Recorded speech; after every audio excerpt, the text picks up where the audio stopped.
이번 시간에는 피아제의 인지 이론에 대해서 같이 생각해 보도록 하겠습니다. 자, 여러분 성격 이론들 생각하실 때 그 구조를 갖는 게 좀 필요합니다. 지난 시간까지 봤던 프로이트, 그 다음에 아들러, 융, 그 다음에 에릭슨, 이러한 사람들은 정신분석 이론가들이에요. 그러니까 정신 내적인 어떤 정신의 지도나 이러한 것들을 주로 관심을 가진 학자들이다라고 이야기한다 그러면, 그 다음에 이제 우리가 오늘부터 이제 공부하게 되는 학자들을 인지 이론이라고 이렇게 이야기합니다. 그래서 어떤 그 심리를 보는 데 있어서 성격이 다른 그러한 종류의 심리 이론이다라고 이렇게 여러분 생각해 보시면 되겠어요.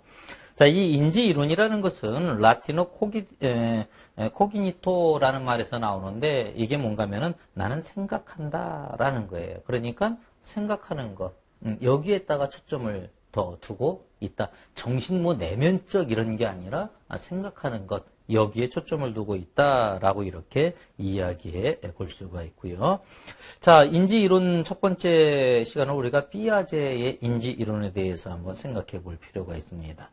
자, 피아제의 인지 이론은, 피아제는 아동은 백지 상태에서부터 환경을 수동적으로 받아들이는 존재가 아니라 능동적으로 자신의 인지를 구성해 나간다라고 이렇게 이야기했어요.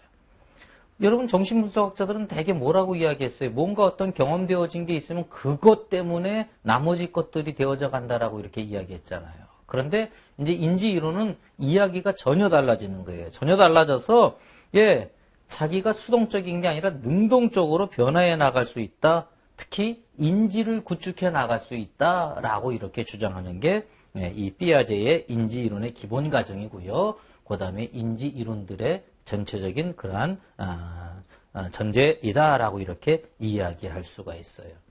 그러니까 무의식이나 이런 걸 이야기하는 게 아니라는 거예요. 그거보다는 오히려 의식에도 초점을 두고 사고가 어떻게 합리적으로 이루어져 가는가라는 거에 관심을 갖는 것이 피아제의 인지 이론이다라고 이렇게 이야기해 볼 수가 있고요. 이러한 인지 변화는요, 어느 한 시점에 고착되는 것이 아니라 일생을 통해서 인지 변화가 이루어진다라고 이렇게 주장을 했습니다. 그리고 중요한 건 인지의 변화가, 우리가 이러한 성격 이론들을 전부 다 보는 이유가 뭐예요? 인간 행동을 보기 위한 거라 그랬잖아요. 인지의 변화가 행동의 변화를 가져온다라고 이렇게 본 것이 피아제의 이론의 핵심이다. 즉, 생각하는 그 구조가 바뀌면 행동도 바뀐다라고 이렇게 전제하고 있다라는 것이죠. 자, 그러면 이제 전체적인 그러한 주요한 내용들을 한번 살펴보도록 하죠. 먼저 인지라는 말은 사고할 수 있는 능력이라는 것을 인지라고 합니다. 그런데 여러분, 범위를 넓히면 인지라는 걸 사고하는 것뿐만 아니라 범위를 넓히면 지각이라 그럴지, 기억이라 그럴지, 지능이라 그럴지, 언어라 그럴지 모든 그 정신 과정을 인지라고 이렇게 이야기할 수가 있어요. 분석 심리학자들은 정신의 어떤 구조를 봤다 그러면 이 인지학자들은 정신의 구조가 아니라 어떤 그 정신이 인지하는 걸 통해서 이루어진다라는 이러한 쪽으로 관점이 바뀌었다라고 이렇게 우리가 이야기해 볼 수가 있고요. 그 다음에 이제 중요하게 이야기하는 것이 도식이라는 걸 중요하게 이야기합니다. 도식이라는 것은 인지 과정에서 무엇을, 어떤 사건을, 어떤 자극을 이해할 때 이해하는 틀을 도식이라고 이렇게 이야기합니다. 그러니까 무엇을 이해할 때 이 도식이 있기 때문에 이해를 하게 된다라는 거예요. 도식이 없으면 이해가 어떻게 되어진다는 거예요? 이해를 할 수 없다는 거죠. 이해를 하는 이 틀이 있기 때문에 이해를 하게 되어진다라는 거죠. 인간은요, 생리적으로 이 도식을 가지고 태어나고요. 뿐만 아니라 또 환경과 여러 접촉을 이제 경험하면서 도식이 더욱더 이제 발전해 나간다라고 이렇게 이야기했어요. 인간이 도식을 가지고 태어난다라는 걸 가장 잘 이야기해 주는 게 바로 빨기 도식이라는 거예요. 여러분, 유아들은 태어날 때부터 무의식적으로 그냥 빠는 모습이 나타납니다. 손가락을 입 주위에만 이렇게 갖다가 이렇게 대줘도 그걸 막 빨려고 해요. 그 왜 그런가 하면 살기 위해서 본능적으로 뭔가 음식을 취해야 되기 때문에 빨기 도식이라는 것, 이것 자체를 가지고 태어났다라는 거예요. 자, 이러한 것이 이제 점차 다른 도식으로 발전되어지고 또 다른 도식과 같이 결합되면서 보다 더 고차원적인 도식이 되어져 가면서 인식의 폭이 어떻게 되어지는 거예요? 이제 넓어지는 이러한 모습이 되어진다라고 이렇게 이야기하고 있지요. 자, 그리고 이 인식을 이루어 나가는데 그 과정을 수능 과정이다라고 이렇게 이야기했어요. 그리고 이 수능 과정을 세 가지로 이야기했는데 동화와 조절과 그리고 적응, 이렇게 세 가지로 이야기한 것을 보게 됩니다. 자, 그러면 동화라는 건 무엇인가 하면요. 이 동화라는 것은 이미 내가 가지고 있는 도식에 맞춰서 이해하고 받아들이는 것, 이것을 동화라고 이렇게 이야기해요. 그러니까 기존 도식에다가 맞추는 것이죠. 이미 사과는 빨간 건 사과야 라는 그 도식을 가지고 있다라고 한다 그러면 이제 엄마가 어느 날 토마토를 줬어요. 그런데 토마토도 빨갛단 말이죠. 그러면 사과는 빨갛다 라는 도식을 갖고 있다 그러면 토마토를 보는 순간도 뭐라고 이해한다는 거예요? 인식한다는 거예요? 사과네? 라고 인식한다는 거예요. 왜냐하면 빨간 건 사과라는 그러한 도식을 갖고 있기 때문에 그렇다는 것이죠. 그래서 기존에 가지고 있는 도식에다가 맞춰서 이해하는 것이 동화다라고 이렇게 우리가 이야기해 볼 수가 있고요. 자, 그 다음 단계는 조절의 단계예요. 동화를, 쉽게 말해서 도식을 통해서 내가 동화를 시도해 봤는데 그게 적절하지 않다라는 건 경험적으로 알게 되어지는 거예요. 경험적으로 알게 되어지면 이거 도식이 뭔가 잘못되어졌네 라고 하면서 다른 어떤 것들을 더 추가해 나가는 이러한 과정을 조절 과정이라고 이렇게 이야기할 수 있습니다. 자, 그러면 우리가 조금 아까 사과를 이야기했으니까 사과를 가지고 또 이야기해 보죠. 빨간 건 사과인 줄 알아서 빨간 것만 보면 사과다라고 동화를 사용해서 인식을 하고 있었어요. 그런데 어느 날 엄마가 준 토마토를 보면서 이것도 빨가네, 이것도 사과네 하면서 한 입 배 물었는데 사과를 배 물었을 때랑 토마토를 배 물었을 때는 둘 다 빨겠는데 전혀 다르단 말이죠. 사과는 뭔가 좀 딱딱하고 아삭아삭 씹히는 게 있었는데 이 토마토는 씹는 순간 아삭하거나 딱딱한 건 하나도 없고 물컹하고 과즙이 많고 이런 것들을 느끼면서 이거 뭔가 다르다라는 걸 이제 인지하게 된다라는 거죠. 그래서 다르게 인식할 어떤 그 도식이 필요하겠구나라고 이렇게 생각해 나가는 과정. 이걸 일종의 도식을 조절해 나가는 거죠. 그래서 조절이라고 이렇게 이야기합니다. 자, 그 다음에 적응이라는 것은 이 동화와 조절의 어떤 평형화를 이루는 게 적응이다. 그래서 어떤 조정적 구조를 만들어 나가는 것. 이것을 적응이다라고 이렇게 이야기하는 것이죠. 자, 그러면 빨간 토마토는 사과가 아니다라는 걸 깨달았어요. 그러면 이제 빨간 것은 사과다라는 도식이 그게 전체를 설명하지 못한다라는 것, 즉 부족하다라는 것, 이걸 좀 바꿔야 되겠다라는 것, 이미 이제 조절 과정을 통해서 이제 알게 됐잖아요. 그러면 어떤 균형을 이뤄야 될 거예요. 그러면 어떻게 하는가 하면 빨간데 딱딱한 거는 사과고 빨간데 물렁하고 과즙이 많은 건 토마토다라고 이렇게 이제 도식을 나눠서 완전히 이해해서 그 다음에 토마토를 줘도 이거는 토마토라고 이렇게 이야기할 수 있는, 인식할 수 있는 그런 모습이 되면 적응 이 단계에 이르렀다라고 이렇게 이야기해 볼 수 있는 것이죠. 그래서 이 수능 과정을 동화와 조절과 적응으로 이야기했다라는 것과 더불어서 요거에 대한 개념들을 여러분 정확하게 이해하고 있을 필요가 있습니다. 그럴 때 이제 문제가 요 부분인지 무엇을 이야기하는지를 이제 통해서 문제를 해결해 나가야 한다라는 거죠.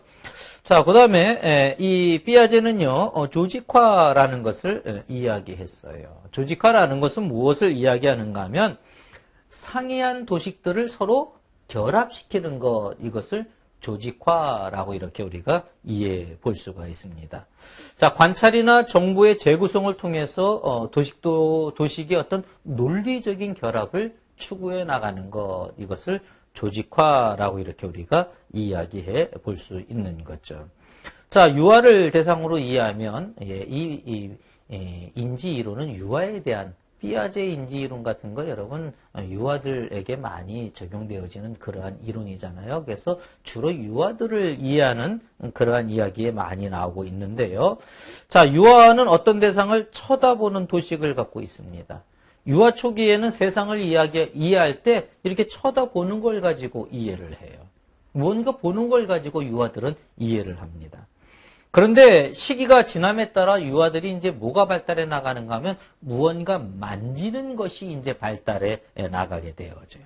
그럼 이 만지는 것이 발달해 나가면 이 만지는 것을 통해서도 무엇을 이해하는, 인식하는 그러한 모습이 되어진다는 거죠. 그래서 쳐다보는 도식과 만지는 도식, 이러한 것들이 이제 새롭게 이게 구별되어지는 별개이지만 그러나 이것이 새롭게 또 결합되어져서 새로운 도식으로, 즉 보면서 만지면서 인식을 해나가는 이러한 모습으로 이 도식을 이렇게 조직화해 나가는 이러한 모습도 갖게 된다라고 이렇게 이야기해 볼 수가 있겠습니다. 자, 피아제 또 이론 중에 이론 중에 하나가 자아 개념을 이야기했다라는 것. 자아 개념은 자기 자신에 대한 신념 체계를 이룬다. 그래서 자아 개념을 이야기하는 게 피아제다. 이 인식을 하면서 그것과 구별되는 나라는 걸 인식하게 되어진다라는 거죠. 그래서 자아의 다양한 도식은 다른 사람과의 어떤 상호작용, 또 물리적 세계에 대한 어떤 경험, 또 그 다음에 어떤 지식, 이러한 것들을 통찰해내게 하고 발달하게 되는 이런 모습이 되어진다는 거죠. 그래서 점점 더 이러한 것들을 활용하면서 어떤 인지가 더욱더 넓어져 간다라고 이렇게 이야기해 나가는 이러한 모습이 바로 이제 이 자아의 개념이다라고 이렇게 우리가 이야기해 볼 수가 있고요. 아울러서 이제 이 피아제가 이야기한 것 중에 중요한 건 뭔가 하면은 자아를 이야기하면서 이야기한 것이 바로 자아 효율성이라는 걸 이야기했습니다. 자, 자아라는 것은 언제라도 나는 나다라는 게 자아예요.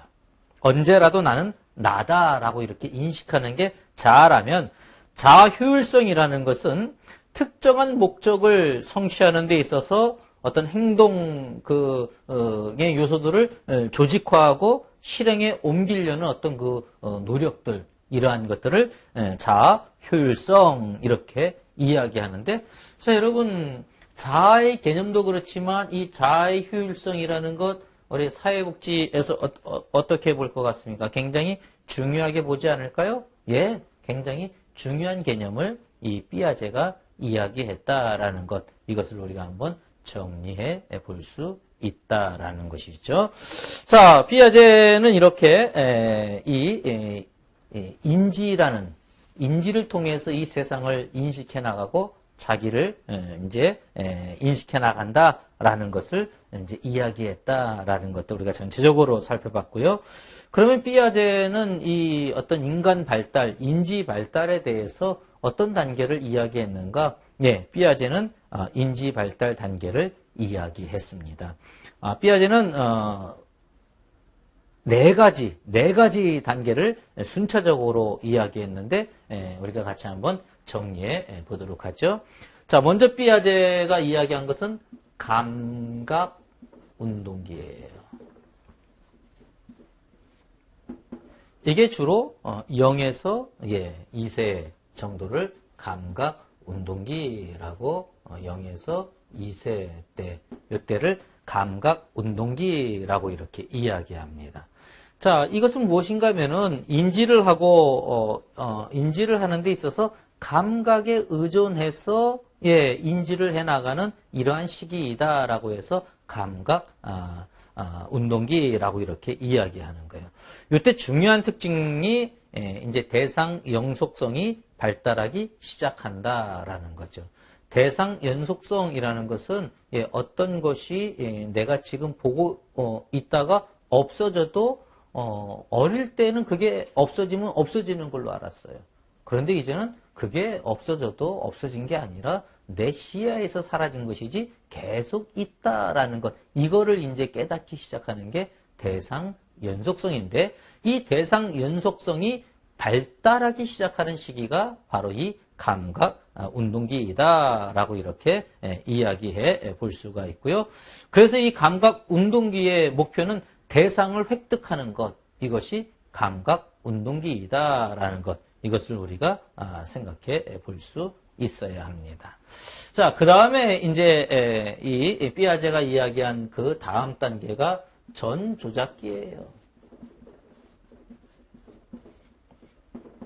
자, 전조작기는 보통 이제 2세에서 7세 정도를 전조작기라고 이렇게 이야기합니다. 근데 여러분, 이러한 것들이 나올 때에 항상 암기식으로 공부하려고 하면 암기가 굉장히 어려워요. 그리고 암기할 게 많아서 암기를 다 할 수도 없죠. 이해를 하는 공부를 하셔라라고 늘 말씀드리잖아요. 여기서도요. 전조작기, 감각운동기 0에서 2세, 전조작기 2에서 7세, 그 다음에 나오는 구체적 조작기 또 뭐 7에서 12세 뭐 이런 식으로 암기하려고 그러지 말고요. 이걸 포인트를 맞춰보세요. 조작이라는 게 뭐냐라는 거. 조작의 개념을 알면 되죠. 조작이라는 건 뭔가를 이렇게 꾸며보는 걸 조작이라고 이렇게 이야기하지 않습니까? 바로 이 조작이라는 것은 어떠한 사물에 대해서 반대로 돌려보는 거.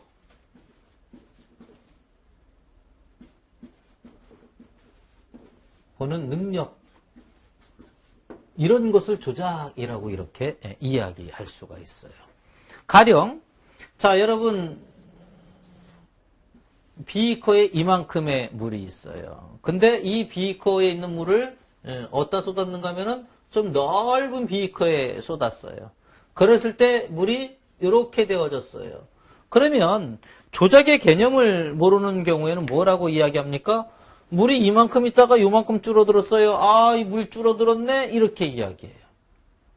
하지만 이 반대로 돌려볼 수 있는 능력이라고 그랬잖아요. 이걸 가역성이라고 이렇게 이야기하죠. 가역성. 이렇게 된 게 이렇게 되고 이렇게 된 게 이렇게 된다라는 걸 볼 수 있는 거. 이러한 것들을 조작이라고 그래요. 자, 그런데 전조작기라는 건 뭐예요? 조작기 이전이다. 그러한 것이 되지 않는 때이다라고 이렇게 이야기해 볼 수가 있겠습니다. 그래서 아직까지는 있는 그대로 보는 그러한 특징을 갖는 것이 이 전조작기이다라고 이렇게 뭔가를 조작해낼 수 있는 그러한 시기는 아직 아니다라는 거예요. 그래서 이 시기의 특징을 보면요, 복잡한 언어 체계가 이제 이때부터 시작합니다. 보통 2세에서 7세면은 걸음마 하면서부터 새로운 세계에 막 이제 접어드는 그러한 나이고 또 또래 놀이, 그 집단 놀이 이러한 것들을 시작하는 그런 나이죠. 이 언어가 굉장히 발달하는 시기이다라고 이렇게 볼 수가 있고요. 어떤 지각에 그럼에도 불구하고 지각에는 아직 안정된 사고를 갖고 있다. 왜냐하면 이 조작이라는 것 이런 것들을 할 수 없으니까 아직은 안정된 사고를 갖고 있다라고 이렇게 이해해 볼 수가 있고요. 그 다음에 감각 운동기 때 대상 연속성이 발달하기 시작했다라고 이야기했죠. 요 전조작기 때에는 대상 연속성이 확립되는 시기예요. 그러니까 이 전조작기에게는 발달하는 과정이기 때문에 아직 완전히 그걸 이제 나타내기 시작하지만 또 관심 갖기 시작하지만 그래서 엄마가 보였다가 안 보이는 거 이거에 대해서 관심을 갖지만 이제는 이때에는 엄마가 보이지 않아도 엄마는 있다라는 것을 완전히 이제는 인식하게 되는. 그래서 대상 영속성이 확립된 시기가 이제 이 전조작기이다라는 것도 여러분 같이 중요합니다. 이 대상 영속성의 발달 시작은 감각 운동기고요.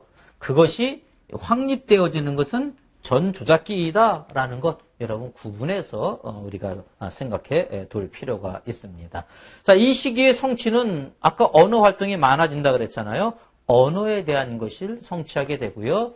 인지 이론에서 중요한 것, 결국 도식이 가능하게 되는 것, 이런 것들이 전부 다 상징하고 연결되어지죠. 예, 이때부터 상징이라는 것이 이제 만들어진다라는 것. 이것도 여러분 우리가 중요하게 봐야 할 것입니다. 자, 상징이기 때문에 이때 놀이는 모든 걸 봐도 상징으로 봐요. 모든 걸 봐도 상징으로 본다라는 것, 그것을 뭐라고 이야기하는 거면 물활론이라고 이렇게 이야기해요. 여러분 유치원 다니는 꼬마들 보고 야, 그림 한번 그려보자라고 하면 햇님을 그릴 때 어떻게 그려요? 햇님을 그리면 보통 이렇게 그려요. 햇님도 사람이다라고 보는 거예요. 예, 햇님을 사람으로 봐서 전부 다 인격화한다 그럴까요? 인격화하는 이러한 모습이 나타난다라는 거죠. 즉 햇님을 그릴 때 사람으로 이렇게 그려서 인격화하는 이러한 모습을 나타낸다라는 것이고요. 다른 걸 그려도 마찬가지예요. 다 살아있는 걸로 본단 말이죠. 이게 물활론적인 그러한 관점이에요. 또 놀이를 해도 상징 놀이를 합니다. 그리고 이제 이 시기에는 어떤 도덕성도 어떻게 발달하는가 하면 타율적인 다른 사람에 의해서 이제 도덕을 이야기하는 타율적인 도덕성이 발달하는 그러한 모습을 갖는다라고 이렇게 우리가 이 전조작기를 이야기해 볼 수가 있겠습니다. 자, 그 다음에 전조작기가 지나면은 조작기는 조작기인데 조작기예요. 자, 이때부터는 조작기인데 어떤 조작기인가 하면은 구체적 조작기예요. 자, 전조작기에서 뭐가 달라졌어요? 구체적으로 조작을 할 수 있게 되어진다라는 이런 모습이 달라지죠. 보통 7에서 12세까지를 구체적 조작기라고 이렇게 이야기하는데 핵심은 뭔가 하면은 이제는 이 가역적인 걸 할 수 있게 된다는 게 그게 이제 조작할 수 있다는 것 아니에요? 구체적인 조작이 이제 가능해진다라고 이렇게 이야기하는 거예요. 자, 가역적인 그러한 사고를 갖게 되면서 나타나는 것들이 여러 가지 있는데, 자, 이렇게 가역적인 걸 갖다 보면은 어떤 개념을 깨닫게 됩니까? 보존의 개념을 깨닫게 되죠. 보세요. 물이 요만큼 있다가, 물이 또 적어졌네. 이거는 조작을 할 수 없는 전조작기 때의 모습이 있죠.